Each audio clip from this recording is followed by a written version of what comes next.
Aries, Ashe. Obatula, Ashe. Nila Hotep, Ashe. Anu, Ashe. Ptah, Ashe. Apollo, Ashe. Da, Ashe. Zaka, Ashe. Shango, Ashe. Makali, Ashe. Put that back in there. You know? Okay, we still here in the magical city of Baltimore. This is the sit-down portion of my visit to magical city of Baltimore. You might as well rewind it. Okay, we're here today. This is the sit-down version of the Baltimore, my Baltimore journey this year, 2006. So we're in a Brother Ray's home, and we have the accent of his new addition to the family, the baby crying. So that's let you know that we in the house. So she's that's all part of the magical system, the new addition of that. What we're dealing with here, we're going to do this sit down, we're going to kick it around more like a think tank. We're being blessed today to have this nice statue of Mayat here, and which is interesting because at the last minute he put this statue up of Mayat. And Mayat is also a form of the goddess Seshet, which is the one that we're basically going to focus on. The goddess Seshet is one that is called it's S-E-S-H-E-T, and her name means she who is foremost in the house of books. She who is foremost in the house of books. It is said that the god of wisdom, Tahuti, or Thoth, that's where you get the word thought from. Thoth is the Greek word, Tahuti, or Tot is the Egyptian word, and Hermes is later on the Greek word. Thoth or Tahuti is the god of wisdom, knowledge, chemistry, alchemy, music, science, just about any type of science, physical science, metaphysical science, any type of science is the god Tahuti. But it is said, and it's interesting here that I would say this on my first tape, the Dogon tape, and this year we got a response from Seshet. And it is said that Seshet, which is supposed to be his consort, but also they tell you that Maya is his consort. So, in so many words, Seshet is his consort and Maya is his consort.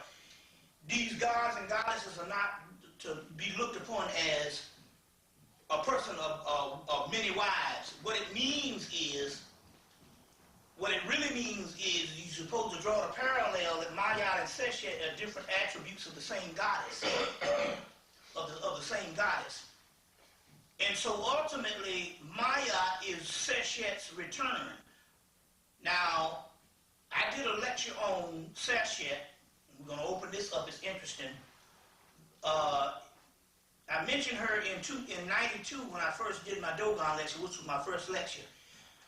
And in the years past, I rarely found major material on Seshet.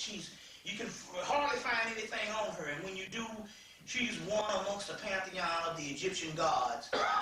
One of the best explanation of her would come from the Dictionary of Ancient Deities that I talk about, Dictionary of Ancient Deities by Charles Russell Coulter and Patricia Turner, which has some information on her. And there's probably in the other Egyptian books they talk about her, but it's ironic that all those years I didn't get a full piece on her, and then all of a sudden, this fall of the year, in September, we was at a melanin conference, and at the end of the melanin conference, we had a symposium of a bunch of scholars, me, Richard King. It was a cadre of scholars that was on there and was talking about melanin. So in the middle of a symposium where people would come and ask the questions. And they would ask us questions. Some sister stood up and asked a question about Seshet. And I told her, I said, well, I think I'm going to take this, you know, because they asked whatever the one they wanted to answer. And I said, well, I think I'll take this. And I went into my explanation of Seshet. But I told her, I said, more than likely, because this is the first time I heard her name uttered from somebody that's in the audience and was not a part of a scholastic aspect of scholarship. That means that this goddess has to be in the building. She's here now. And then the sister Rosalind Jeffries, which is the wife of Leonard Jeffries, picked up on it and said, yes, because you made the observation that she might be here, and probably more than likely she is here. So when I got back home, I got in touch with Seshet, and I said, well, were you there? And she said, yes. And it was about time that I was recognized. In so many words, and what that means is, so I said, okay, and I said, what did this mean? First of all, the god Tahuti gets the credit for the god of wisdom. But they say that she sits beside Tahuti and whispers the wisdom in his ear. So obviously this is a goddess that needs to be focused on.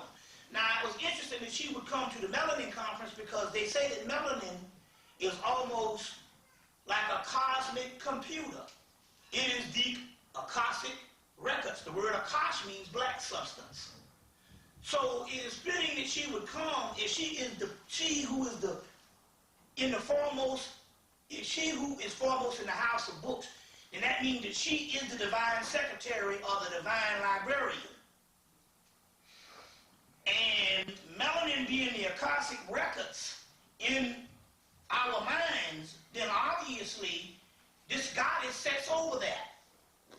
And everything is everything. Now my mother just passed on June the 20th, and she used to read so many books back in the 70s until she would go to these department stores, and they would get these stores, and they would give her, and they had a thing, if you tear the cover off the book, you could trade the book in. Right. And she had so many books that she used to read on these paperback books until the guy was like, we don't have no more books to give you because you got all of them, you read them all. So she would still donate the books to this store. But I was saying, you know, it's amazing if this type of knowledge would have come around in the 70s, then she would be one of the grand librarians, although she was had a whole lot of knowledge, and probably one of the reasons why I was able to think the way I think now. But the key here is, I think, by Seshet coming, I think in so many words, she was of that same order and that same energy. And so I think when Seshet came this time, I think there was a connection between Seshet and my mother in that same order.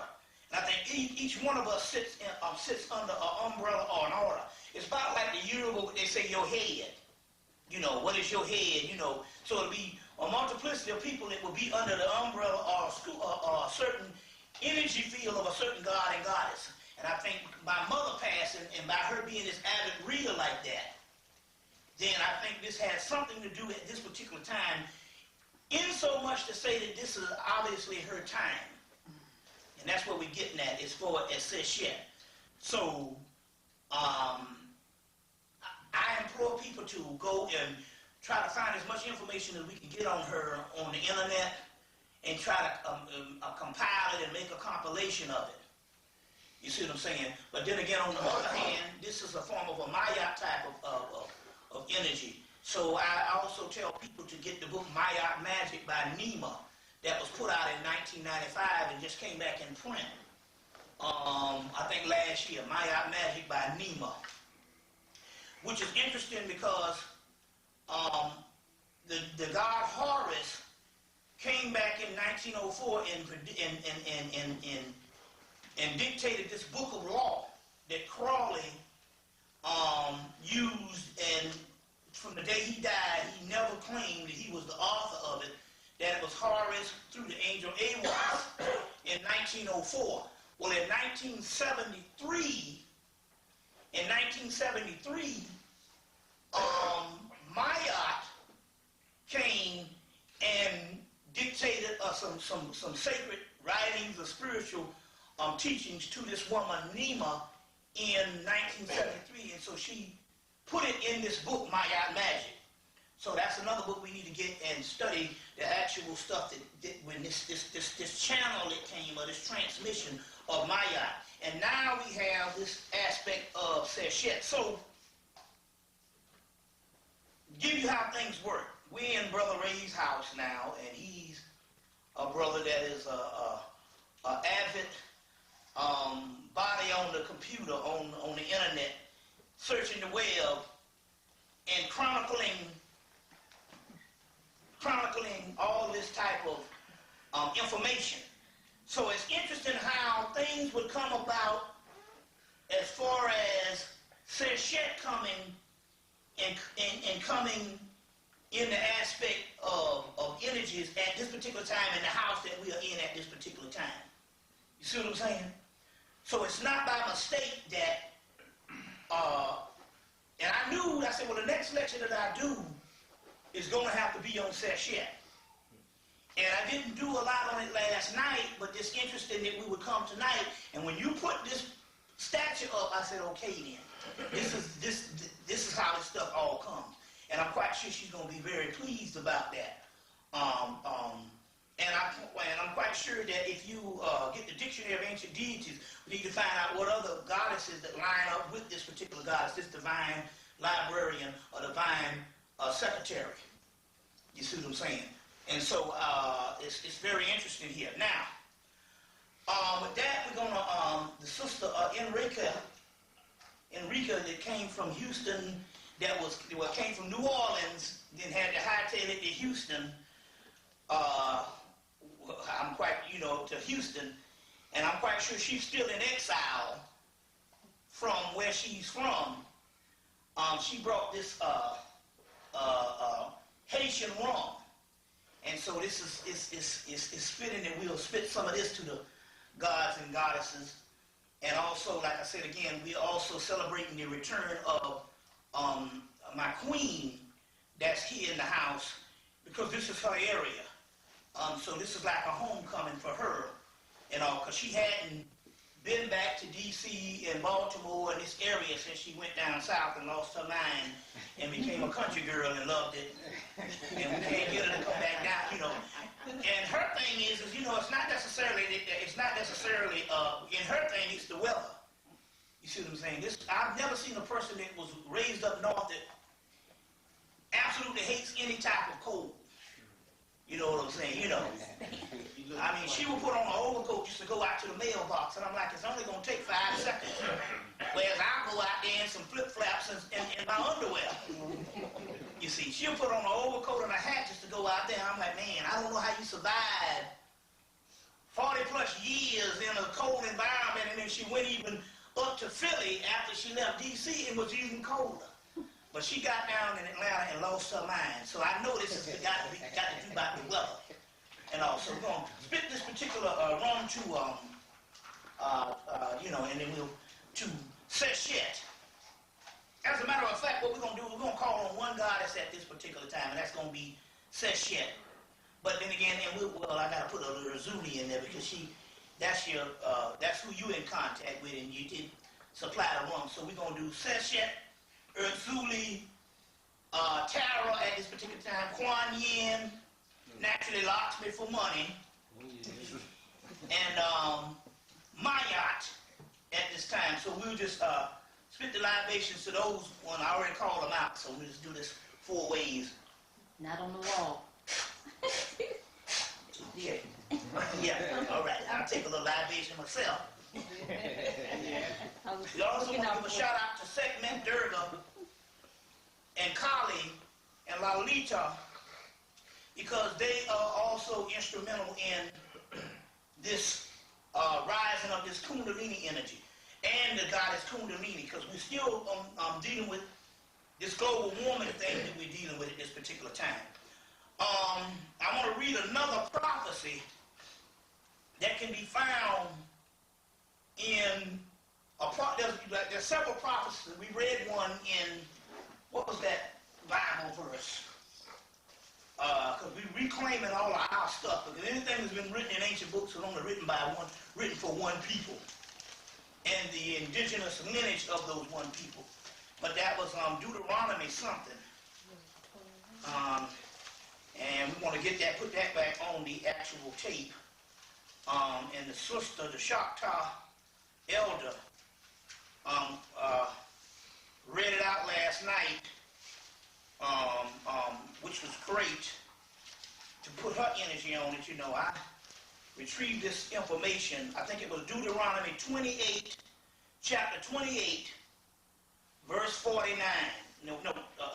Deuteronomy chapter 28 is where it started. On down to 49, on down to verse 49. I think that's how it goes. But anyway, it's a whole chapter on us and our manifestation into slavery and what we've been going through in the modern era of the suffering. So, the other one that we want to talk about is one that comes from the Gnostic text. It was dug up in 1945, which was also one that talked about us losing our mind and our memory. Remember last night I talked about how in the book, the spirit books, they talk about how these entities, they tell them to go down to earth, and they say, oh yeah, no problem, you know, I'm a god, I go down there, the little humans, and I'll rule. Right. But they put this baby brain on them when they get down here, and they become deaf, dumb, and blind because they got a baby brain on them. So over the years, the baby brain develops, and the god forgets that it used to be a god. You see what I'm saying? We have glimpses of it, but basically that's what happens. It's very hard on this level. And that's in the book called the Spirits book. Well, this is one that also is the same way. This is a text that you can get in a book called Oracle of the Illuminati by William Henry. He first put out a Cloak of the Illuminati, Oracle of the Illuminati is the second one, and the new one is called Mary Magdalene Illuminator. But this Oracle of the Illuminati came out, I think, last year. And he's taken one of the texts that you could also find in the Gnostic text by Bentley Layton, as well as the Nag Hammadi Library and any of these Gnostic teachings. And this is called the Hymn of the Pearl is the name of the actual text. The Hymn of the Pearl. You can find that in, like I said, the Gnostic Scriptures by Bentley Layton, or the Nag Hammadi Library, which is all these texts that was dug up in 1945. Now, Thomas, in this case, is a form of Horus or Heru. And Thomas is from a royal line or line of kings. And in this particular case, these kings are the gods. So he's got to go down into Hemmitt or Egypt to recover a pearl that resides near a ravenous dragon. So it's this same journey that you get in the Lord of the Rings and all this chivalry, and they got to go battle the dragon slay, and all these particular movies and these epic tales. Well, all these come out of Africa and around the world, in classical mythology around the world. The mystery here is that he goes down into Egypt, the land of bondage. Now, this is an Egyptian story. So you say to women, how can why would the Egyptians call their land the land of bondage? And this text has its origin in Egypt. Well, number one, to show you that they didn't have to do too much changing from the book of Exodus, because the land of bondage that they was talking about was just talking about the physical earth or the physical realm. Since they were Egyptians, they just called the physical earth Egypt.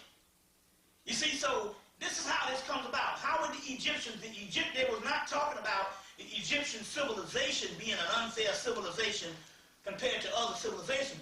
They was talking about, we live in Egypt, and at that particular time, so in our viewpoint, this is a physical world, and it's the land of bondage. You get where I'm coming from here? So they say, go down into the land of bondage and recover the pearl that resides there.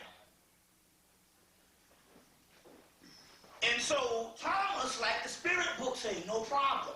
I'll take no problem. I'll go down into the land of bondage, and I'll recover this pearl. And he gets into the land of bondage and forgets that he's this kingly, priestly person of a royal, noble birth. You see, King of Kings, Lord of Lords, because this is the same Jesus story. And he forgets it, and he's just chilling in Kemet amongst the people, thinking he's normal, and, you know, and normal, and a couple of years go by, and he don't even know who he is. And so as a result, his family understands that he has lost his mind and has some type of amnesia. And so they have to send him a series of letters and envoys and people that can come and give him a series of letters. And each one of these letters are books, are knowledge. You see what I'm saying? Tells him and reminds him of who he is. Thus, when he realized who he is and what has happened to him, he was hit in the head. He recovers the pearl, and the pearl just so happens to be his own soul. Well, it's the same concept here. Now, this is a story, but this actual story is talking about us in the future. You see, and how we went down, we had a job to do, we got hit in the head. You see what I'm saying? We was thinking we American, thinking we European, or thinking we are the people of this world today, and understood that we were a God-type people trying to receive our soul, which would bring us back to the God realm, but we got hit in the head. So here's another one of those prophecies called the hymn of the pearl. But you can get the technical version of it in the Bentley Leighton's Gnostic Scriptures of the Nag Hammadi Library. But if you want to get the short synopsis, just get the new book by William Henry, Oracle of the Illuminati. So it's just going back over and over. Now, the character of these texts is the same text that would later on be in the Old Testament that Israel, we talking about modern Israel, is using, you see what I'm saying, to masquerade as the chosen people. Because they have suffered under the hands of something, which we only have the modern European as far as this grand suffering that they talk about in a contrived suffering of 1940, from 1940 to 1945, or maybe 1939. So we're talking about a 6-year period of something that was set up so that they could fulfill a certain amount of prophecies that wasn't theirs. So we now know that the entire German-Jewish connection, you see what I'm saying, was a connection between the heads of Israel, or the heads of the Jewish community, and the German Nazi National Socialist Party to take a group of people and sacrifice them so that they could fulfill prophecy, and then later on take land that's not theirs in 1948, because these are Europeans, and no way that you get Europeans to have anything to do with the historical origin of the Hebrews. Meanwhile, the Hebrews took a story that the Egyptians had, and them being nothing but an extension of an Egyptian society, they took the story, you see what I'm saying, and edited it to their realm. But what we're talking about here is still the story in the Old Testament of a future people that is the black people in the diaspora. You see what I'm saying? And ultimately the whole world. You see, the land of Egypt at this particular time is the land of bondage, has to be America. And Washington, D.C. teaches us that it is the new Egypt. You see, the new lot of Cam, which was supposed to be America, that the Moors, when they introduced a lot of these things up through Scotland and through Ireland, these Arthurian mythologies of Camelot, and the Knights of the Round Table, Knights ultimately being black, that it was supposed to be America. They was talking about in a future land that hadn't been established yet, that you will see quoted in the first Highlander movie. There's a future land that hadn't been established yet, and we are immortals, and we should walk the earth until the great quickening of that future land that hadn't been established yet, and there'll be a great quickening. You see what I'm saying? And so a great gathering. So the Moors brought this particular information to Europe, and Britain that got a hold of some of these texts named themselves Camelot, but the Camelot was supposed to be America. You see what I'm saying? It's supposed to be America. So this is the new lot of Cam, you see, which is supposed to be America, as well as DC is all laid out like Hemmitt. No doubt. You see. And you got the new book by Tony Brother Washington Egypt on the Potomac. Hidden Secrets in Plain Sight. Yeah, you're right, that book. So my point here is, the people that's in bondage, obviously they were talking about us.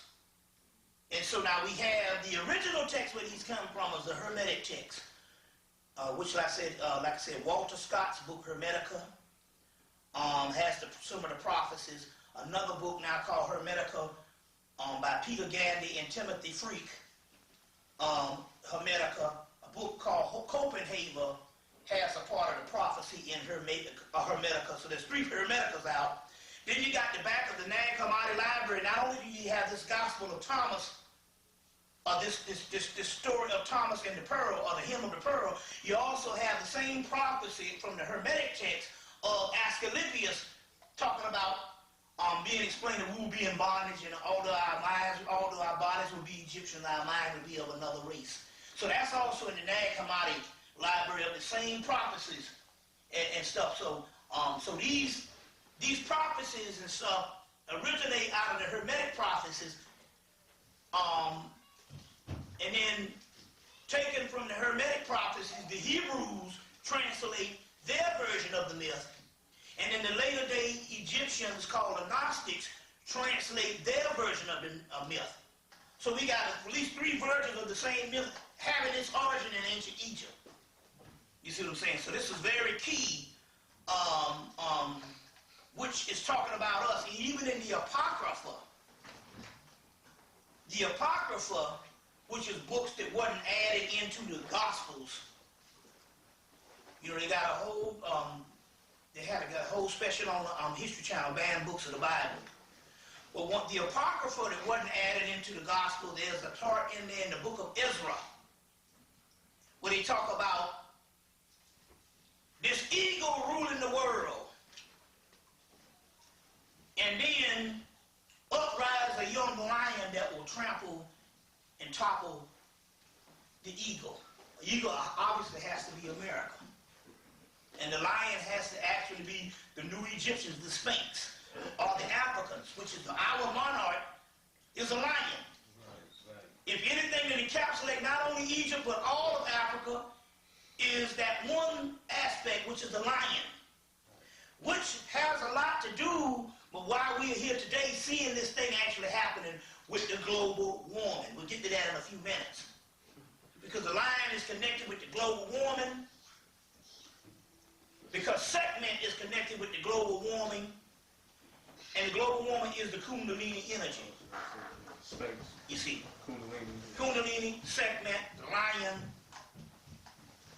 Segment being the Kundalini goddess, Durga. Durga being the Kundalini goddess, or a form of segment, because segment is on a lion. Durga first appears riding a lion. So Durga is the East Indian version of this fierce goddess that when we translate it down, is talking about the Kundalini energy, which is global warming. Now this is very interesting because to piggyback off of this thing, we talked about this a little last night, that we now know that the global warming is the Kundalini on the inside of the people, the indigenous people, of the serpentine people. In Peter Tompkins' book, Secrets of the Great Pyramid. Get a little equalizer here. Not Secrets of the Great Pyramid. He had Secrets of the Great Pyramid, which is an excellent book. But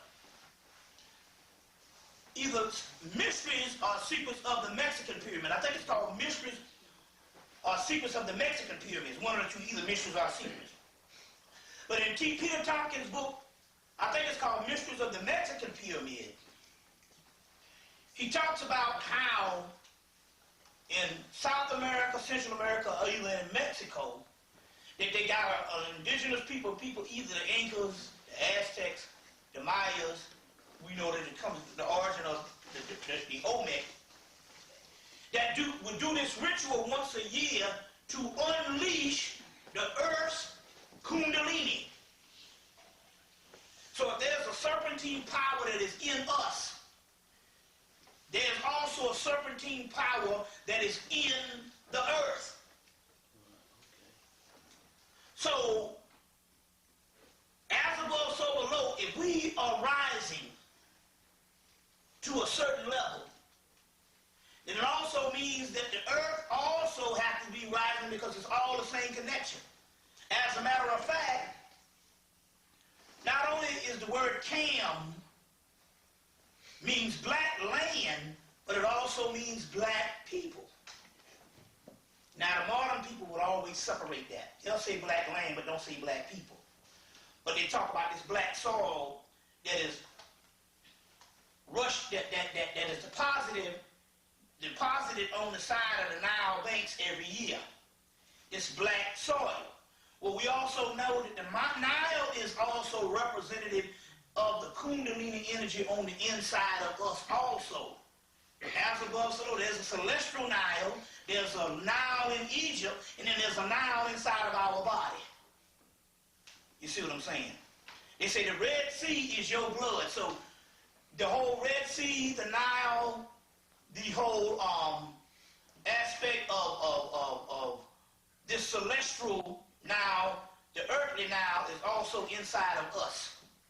So now when you make these connections, they also talk about a black land and a black people, the people of the land.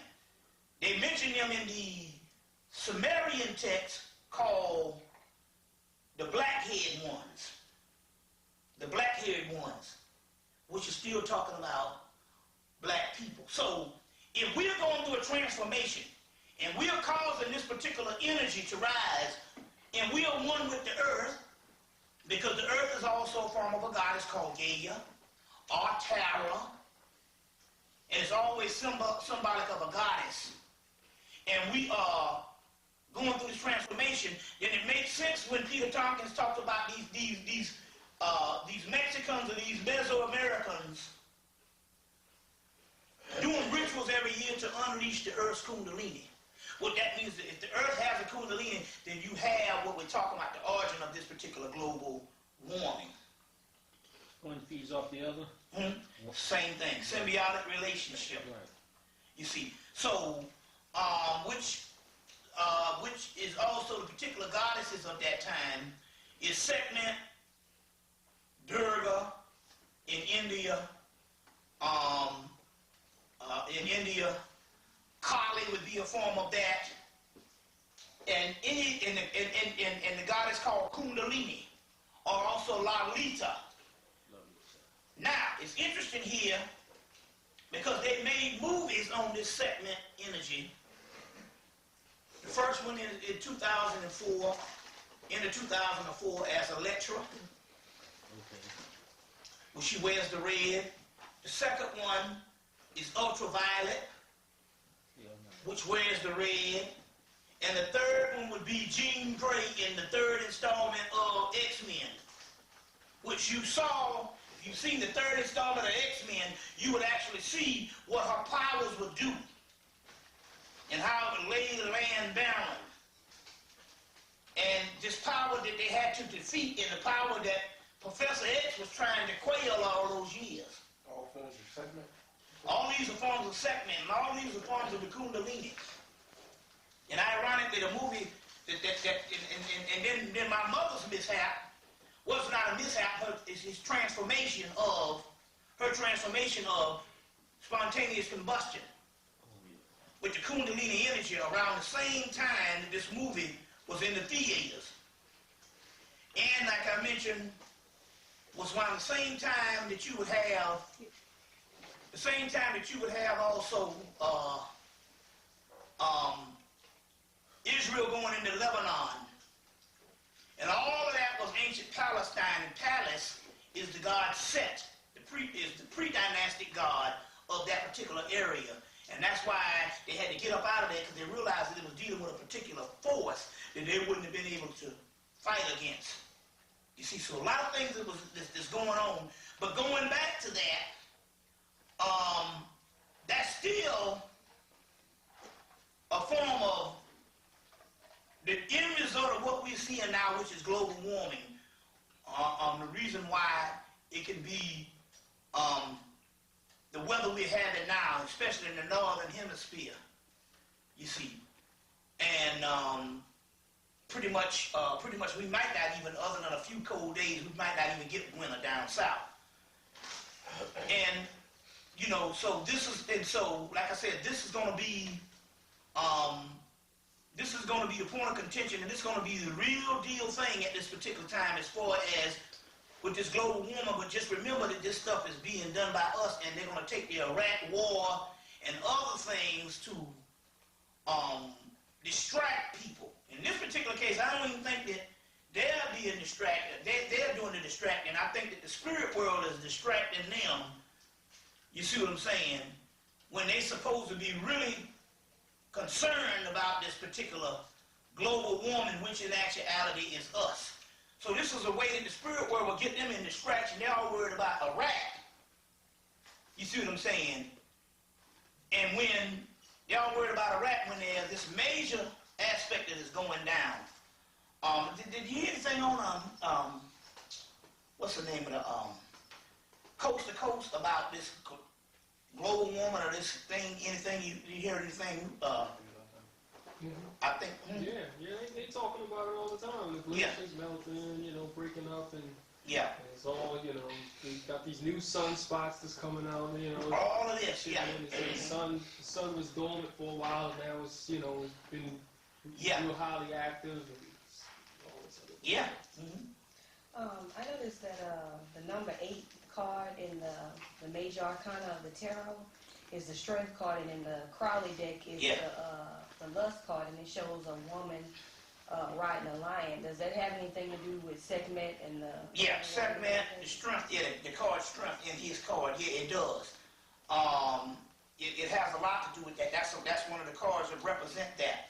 Babylon and her beast. And Babylon is also a goddess. You see what I'm saying? And she rides the lion and all. It's a form of Ishtar, Seshet, and Nana, all of that type of stuff, you see.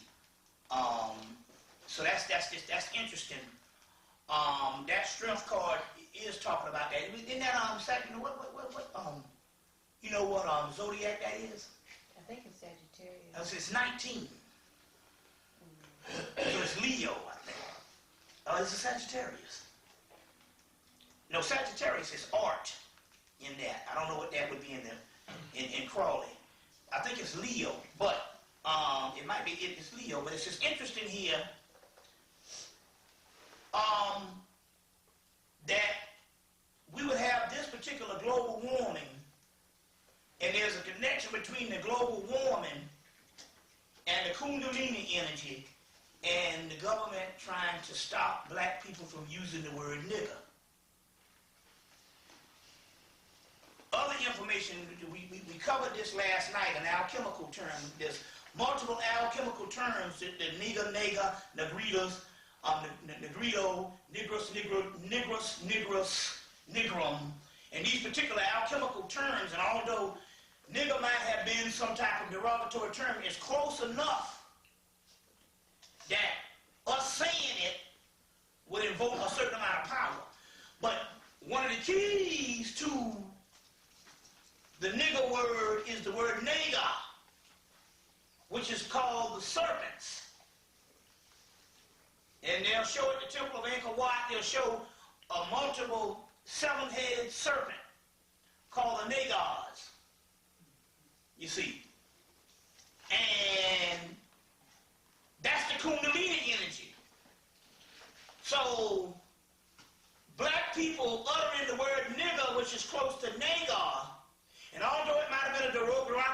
term is, whereas the origin of the word was, you had Negro, and then you had the Southern whites that say nigger.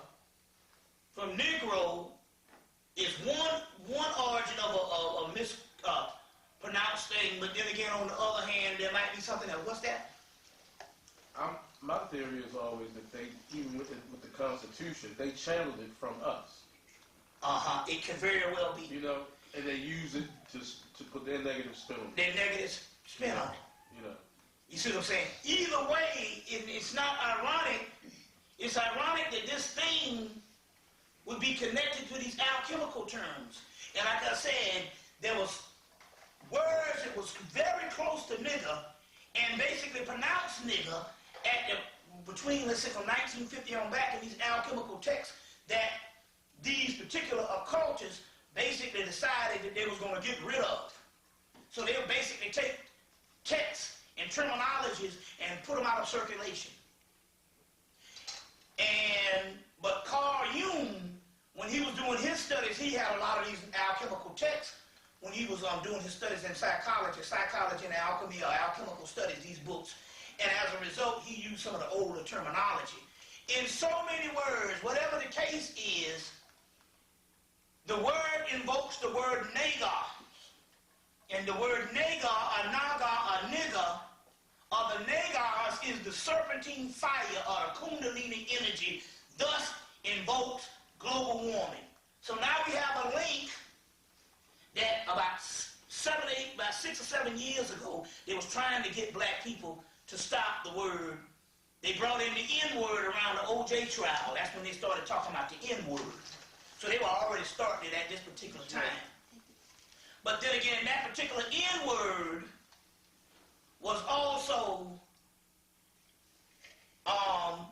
they was trying to stop this use of the word nigger by black people. And then recently with this Kramer thing, this Michael Richards thing, they found they gave the same opportunity to come back out and tell black people to stop using the word nigger. And we can even say that the Michael Richards thing might have been some type of setup. You see what I'm saying? You see, because my point, the end result was, at the beginning of the week, they was talking about Michael Richards. By the end of the week, and the next week after that, it was all about stopping the word nigger. Then they had him taking pictures of Jesse and all kind of stuff. Yeah. I think Paul Mooney had denounced the word. Yeah, Paul Mooney, which I don't know how he's going to stop. His whole act. His whole act is nigger. Exactly. Even got a lot of rappers right now in hip-hop. There's 2 artists already said they're going to strike the N-word. Right, so my point here is, and it's not going to stop the people in the hood from using it. Sure ain't. But the point I'm trying to make here is, they're bringing to certain people's attention, but it doesn't matter if the cat is already out the bag. No doubt. The point about it is the mystery here is, they're stopping people using the word that's close to the word nagar, which is a mantra that invokes the Kundalini that enhances a further global warming. It's not global warming, it's Kundalini rising. That's what it really is. You see, so when we say global warming, that is a term that the scientist is trying to put a spin on something. It's actually Kundalini rising. In this particular case, it's the Apocalypse Book of Revelation all together with the 7 seals and the 7 chakras, because the chakras are all a part of the Kundalini. What's that? You're saying the Kundalini rising, is that in the earth and in the people, or is it? Yes, in the earth and in the people and in the heavens. Because we do have the formation of the DNA molecules in a cluster of stars that I should have showed last night on the actual transparency. They found a cluster of stars in the first of the year, which is a perfect DNA spiral. And the DNA spiral, as you know, if you look at the actual staff of Tahuti, which is the medical association now, with the caduceus and the wings and the caduceus. The caduceus actually was the original formation of the DNA spiral. As a matter of fact, they got a book on it saying, how did the ancients know the formation of the DNA in serpents and in other different things, mostly in serpents around the world, long before they even discovered DNA in the scientific world. You see what I'm saying? How did they know? So you putting all this stuff together in this particular book here called A Serpent Grill by Philip Gardner. Philip Gardner and Gary Osborne. Gary Osborne has done a lot of work on the pineal gland. What you actually have here is this connection, why they are so desperate that they got to stop people from saying this particular word.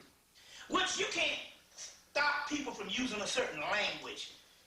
And they figure, well, maybe future generation. Well, you don't have future generation. The shit is burning up now. And black people use it more than they use any other word now. In admiration of other black people. You see what I'm saying? Different kind of energy right there. Right. So who would ever know? But you would notice, the point about it is the red flag or the green flag should go up whenever you get white people being upset about it. Us using the nigger word more so than we do, and they don't have a history of being called nigger that would even affect them to the point. You see what I'm saying? They'd be upset about it. The point I'm trying to make here is basically the government understands, they realize now that this has to be a major mantra. And they're reaching for shit because it doesn't matter, because the Kundalini energy, you see, is upon us regardless. Right. You see. So it's just interesting how that goes on. Now this is interesting here because the Kundalini energy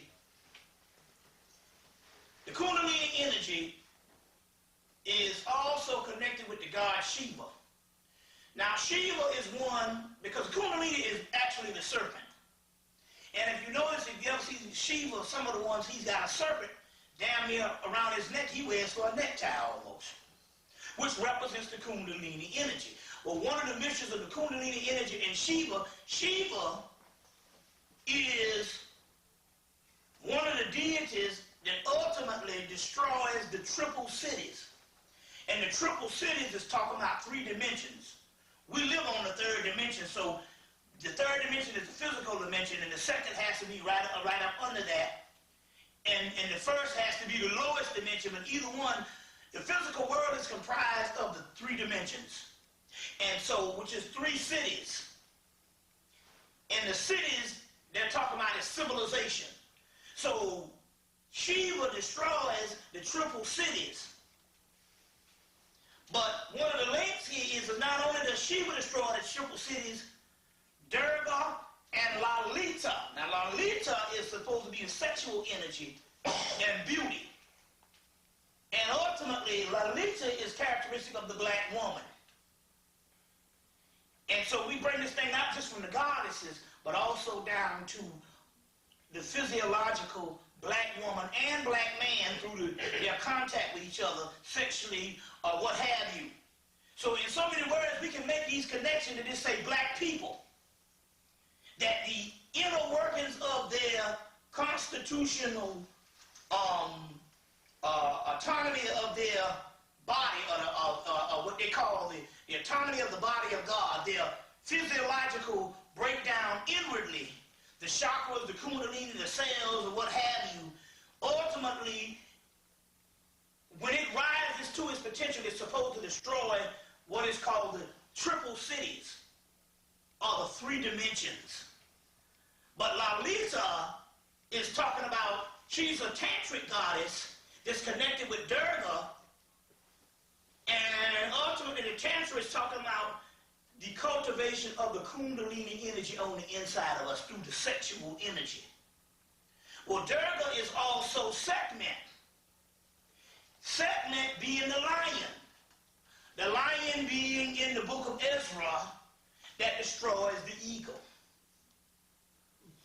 You see? So we can see all of this stuff coming to play in prophecy, the goddesses, and in the structure of our own black bodies. The other part is the destruction of Solomon's temple and the rebuilding of the temple. The Hebrews say that in order for Israel to rise, Solomon's temple has to be rebuilt. So the fake Jews are saying that they need to rebuild the temple. They say, well, how can the temple be built? The temple is the temple of Solomon is supposed to be on the right at the point where they built the monster dome of the rock. They said in order for the temple to be rebuilt, they'll have to tear down the monster, the dome of the rock, which is impossible because that means it'll be World War III. Right. You see, so in so many words, the prophecy is not talking about a physical building. The rebuilding of the temple of Solomon, oh ye, I am black and comely. Solomon's temple is the physical black body. And the rebuilding of that is the rising of the chakras, the Kundalini, and all of that. Thus, global warming. Thus bring Israel out of bondage, or Egypt out of bondage, which means from the lower root chakra, which is at the sacral vertebrae of our spine, to the coming of the third eye and illumination back to the Christhood. So this is how all this stuff breaks down. All this stuff breaks down. But we do have the triple cities. You can find this in the Rig Veda, which is one of the oldest texts of the Hindu mythology. And the triple cities. And Shiva destroying the triple cities. It's also in this, it's recognized in this book on Shiva also, by Devdutt Patrick in Shiva, an introduction. So we have that type of mythology going on that explains the same thing. Then we have the rise of Dambalawedo and Aedawedo in the Voodoo pantheon, double serpents, Kundalini energy. You see what I'm saying? And Dambala is supposed to be, Dambala is, and Aedawedo is supposed to be almost cosmic entities, but then again, on the other hand, we do have this picture that the Hubble Telescope took of the spiral cluster of stars right in the middle of our Milky Way galaxy. You see what I'm saying? So all of this stuff comes down, you see what I'm saying, to where we are right now and what's actually going on.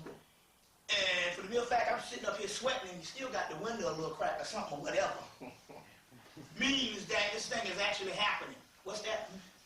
I noticed, I say the last 6 years, a shift in consciousness. I meet every day. I meet somebody new on the internet that's black, that's into a cult. Yeah. Before that, you rarely meet anybody.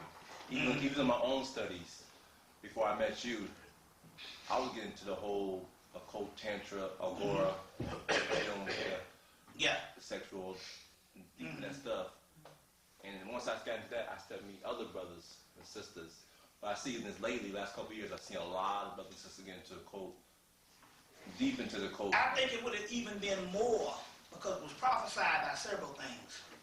The Rosicrucians had a prophecy that in the latter years, which would be, they call that the 90s on into the 2000s, that ultimately their prophecy was, which the Rosicrucians got a lot of the text that was left behind by the Moors.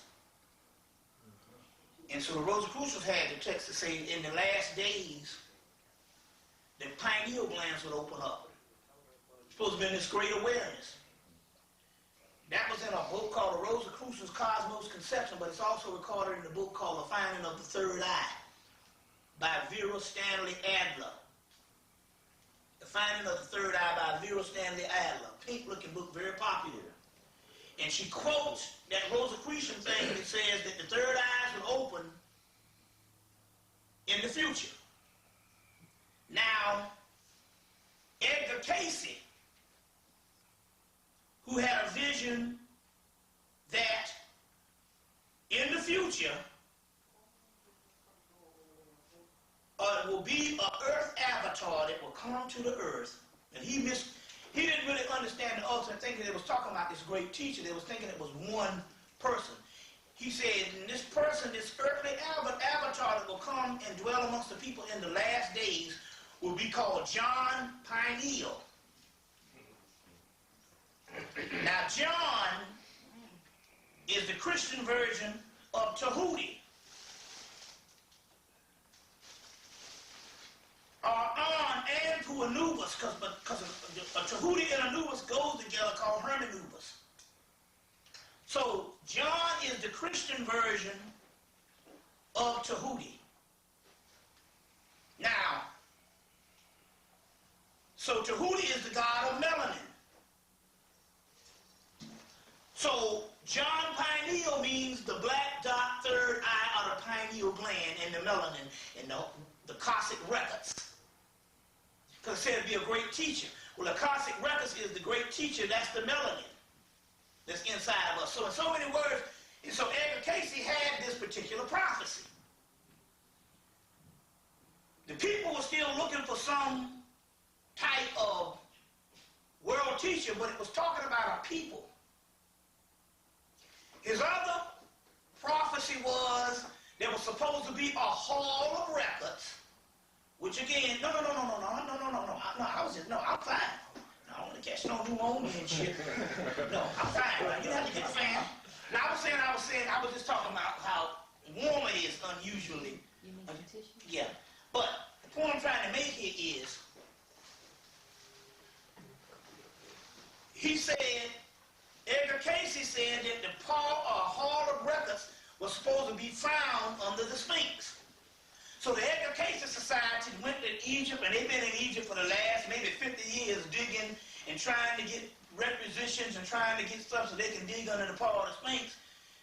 But Egyptologists and the Egyptian government has already excavated, and there ain't nothing up under there. Did they tell us? No, what it is, it's an esoteric thing. I mean, it wouldn't mean anything. The Hall of Records wouldn't mean shit to find some Hall of Records in the modern world, because, anything the white man finds, he's not going to share with the rest of the earth. That's right. It wasn't talking about that.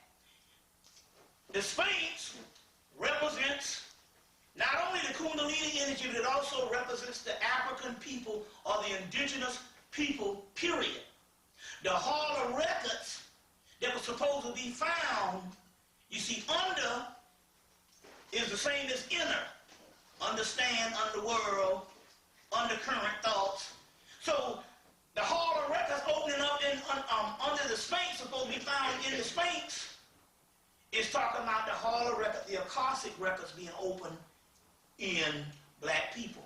Then you get Nostradamus, which is one of his particular prophecies that they usually don't, the prophecies that they usually don't print in most of his books.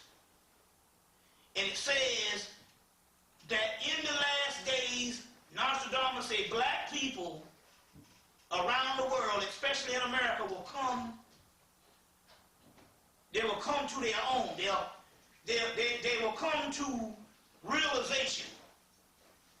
They'll come in season. You see, it also says in one of the prophecies that future cities in the world of modern governments will be vexed by African fleets. Vexed by an African fleet. You see. It also says that near the world's ends, the kingdoms of a civilization will be changed into black kingdoms. So we got all these particular prophecies, but nevertheless,